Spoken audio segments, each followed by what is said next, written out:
नमस्कार दोस्तों, आज के इस वीडियो में हम आपको भगवान शिव के एक अनन्य भक्त की कथा सुनाने जा रहे हैं।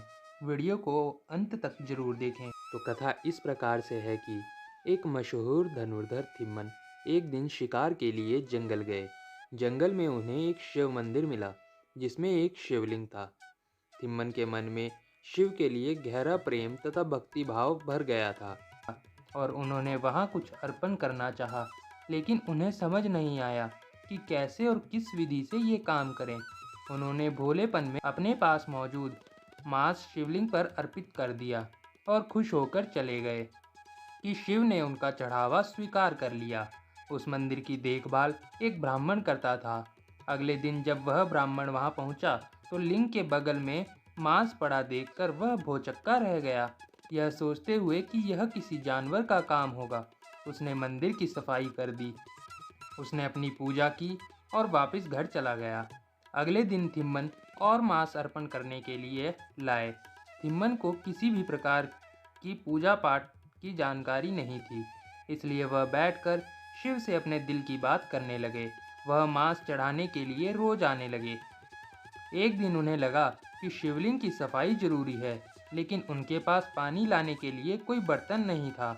इसलिए वह झरने तक गए और अपने मुंह में पानी भरकर लाए और वही पानी शिवलिंग पर डाल दिया।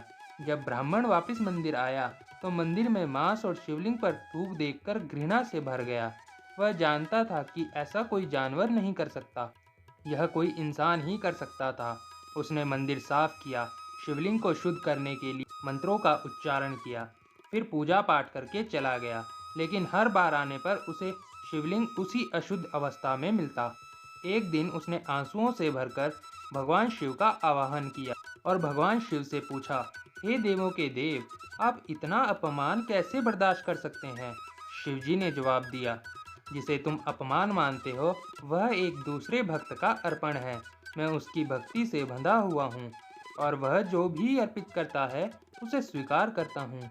अगर तुम उसकी भक्ति की गहराई देखना चाहते हो तो पास में ही कहीं जाकर छिप जाओ और देखो, वह आने ही वाला होगा।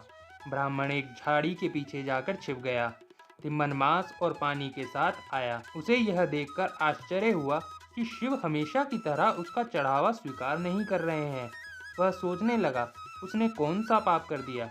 उसने शिवलिंग को करीब से देखा तो पाया कि शिवलिंग की दाहिनी आंख से कुछ रिस रहा है। उसने उस आंख में जड़ी बूटी लगाई ताकि वह ठीक हो सके, लेकिन उससे और रक्त आने लगा। आखिरकार उसने अपनी आंख देने का फैसला किया। उसने अपना एक चाकू निकाला, अपनी दाहिनी आंख निकाली और उसे शिवलिंग पर रख दिया। रक्त टपकना बंद हो गया और थिम्मन ने राहत की सांस ली। लेकिन तभी उसका ध्यान शिवलिंग की बाईं आंख की ओर गया। उसने देखा कि बाईं आंख से भी रक्त निकल रहा है। उसने तत्काल अपनी दूसरी आंख निकालने के लिए चाकू निकाल लिया, लेकिन फिर वह दुविधा में पड़ गया। उसे लगा कि वह देख नहीं पाएगा कि उस आंख को कहाँ रखना है। उसने शिवलिंग पर अपना पैर रखा और अपनी आंख निकालकर शिवलिंग पर लगा दी। उसकी अपार भक्ति को देखते हुए शिव ने थिम्मन को दर्शन दिए। उसकी आंखों की रोशनी वापस आ गई और वह शिव के आगे दंडवत हो गया। भगवान शिव ने उसे कनप्पा नयनार का नाम दिया। कन्ना यानी आंखें अर्पित करने वाला, नयनार यानी शिव भक्त। तो दोस्तों, आपको यह कथा कैसी लगी? अपने विचार कमेंट में ज़रूर बताएं। हर हर महादेव।